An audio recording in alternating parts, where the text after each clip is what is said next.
কার ঘরে জানি আব্বা নাই, কার ঘরে জানি সাদের মা নাই রে আল্লাহ। কত রজনী মার ঘরে প্রস্রাব করেছি, মার কোলে প্রস্রাব করেছি, মা লাথি মারে আল্লাহ।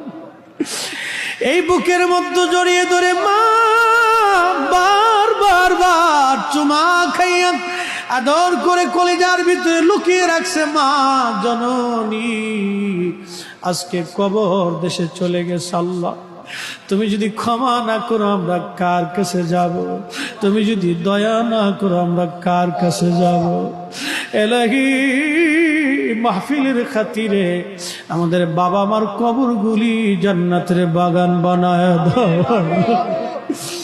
রব্বি রহমহুমা কামা রব্বায়ানি সগীরা বলছো তুমি কোরআনে।